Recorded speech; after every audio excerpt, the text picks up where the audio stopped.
Assalamualaikum warahmatullahi wabarakatuh. Perkenalkan, nama saya M. Hilman Gunawan dengan nomor absen 04. Di sini saya akan mempresentasikan tentang penentuan isu kontemporer berdasarkan topoksi dan keterkaitan kegiatan dengan nilai dasar ASN. Untuk bagian pertama adalah menganalisis isu dengan APKL. APKL ini sendiri adalah salah satu alat bantu penetapan kriteria isu yang berkualitas. Untuk singkatannya, APKL ini terdiri dari aktual, kemudian problematik, khalayak, dan layak.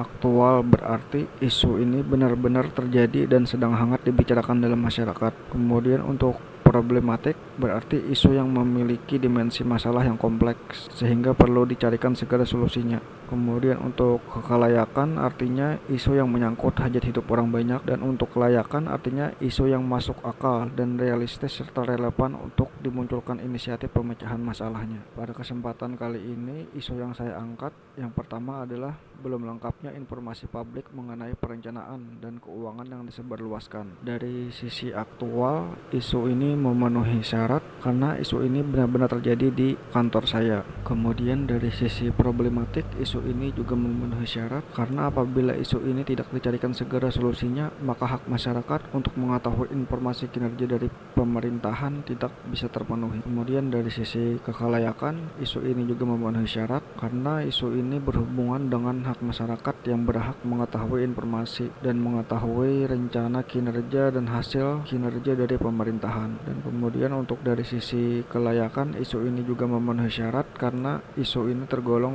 masuk akal, realistis, dan bisa diselesaikan. Kemudian untuk isu yang kedua yaitu pengarsipan dokumen-dokumen perencanaan dan keuangan belum tertata rapi. Dari sisi aktual, isu ini memenuhi syarat karena saat ini arsip dari dokumen-dokumen terdahulu di kantor saya masih belum tertata dengan rapi. Dari sisi problematik, isu ini juga memenuhi syarat karena apabila isu ini tidak segera diselesaikan akan berpengaruh terhadap kinerja kami ke depannya. Dari sisi kekelayakan, isu ini juga memenuhi syarat karena isu ini berkaitan dengan kinerja seluruh ASN yang berada di kantor saya. Kemudian dari sisi kelayakan, isu ini juga memenuhi syarat karena bisa dicarikan untuk solusi pemecahannya. Kemudian untuk isu yang ketiga yaitu adanya 3 wadah dalam penginputan data anggaran. Dari sisi aktual, isu ini memenuhi syarat karena saat ini isu tersebut benar-benar terjadi.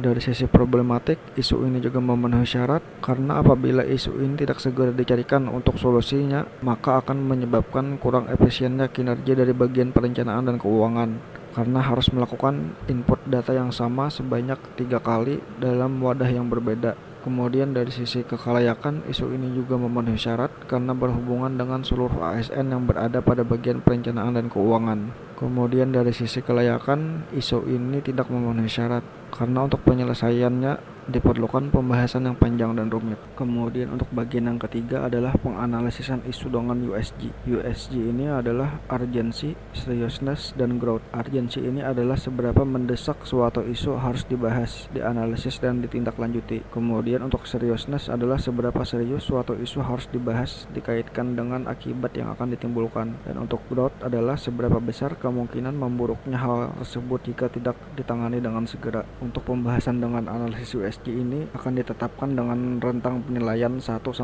Untuk isu pertama adalah belum lengkapnya informasi publik mengenai perencanaan dan keuangan yang disebarluaskan. Dari sisi urgency, untuk isu ini diberi nilai 4, dan kemudian untuk si seriousness, isu ini diberi nilai 3, dan untuk growth, isu ini diberi nilai 4. Dan kemudian untuk isu yang kedua adalah pengarsipan dokumen-dokumen perencanaan dan keuangan belum tertata rapi. Dari sisi urgency, isu ini diberi nilai 3. Kemudian dari sisi seriousness, isu ini diberi nilai 2, dan kemudian dari growth, isu ini diberi nilai 4. Kemudian untuk kesimpulannya, yang menjadi nomor urut 1 adalah isu belum lengkapnya informasi publik mengenai perencanaan dan keuangan yang disebarluaskan. Untuk bagian yang ketiga adalah keterkaitan kegiatan dengan nilai dasar ASN. Untuk kegiatan dalam penyelesaian isu belum lengkapnya informasi publik mengenai perencanaan dan keuangan yang disebarluaskan adalah menyebarluaskan informasi publik mengenai perencanaan dan keuangan melalui website resmi yang disediakan. Kemudian untuk tahapan pertama adalah mengkoordinasikan dengan camat, atasan langsung, dan dengan bagian-bagian yang terkait. Kemudian untuk nilai dasar dari tahapan ini adalah nasionalisme, yaitu mengedepankan kepentingan umum. Kemudian nilai dasar etika publik yaitu kerjasama dan sopan santun. Kemudian untuk tahapan yang kedua adalah mempersiapkan data-data informasi publik yang akan disebarluaskan di website sesuai dengan peraturan yang berlaku. Untuk nilai dasar dari tahapan kegiatan ini adalah akuntabilitas, yaitu teliti, detail, akurat, dan bertanggung jawab. Kemudian untuk tahapan kegiatan yang ketiga adalah mendiskusikan terkait ketepatan data-data yang akan dipublikasikan. Untuk nilai dasar dari tahapan kegiatan ini adalah komitmen mutu, yaitu orientasi mutu, efektif dan efisien. Dan kemudian ada juga nilai dasar anti korupsi, yaitu terbuka dan jujur. Kemudian untuk tahapan kegiatan yang keempat adalah meminta kepada bagian terkait untuk melakukan publikasi di website resmi. Untuk nilai dasar dari tahapan kegiatan ini adalah etika publik, yaitu kerjasama dan sopan santun. Demikian yang dapat saya sampaikan. Salah hilap mohon dimaafkan. Wassalamualaikum warahmatullahi wabarakatuh.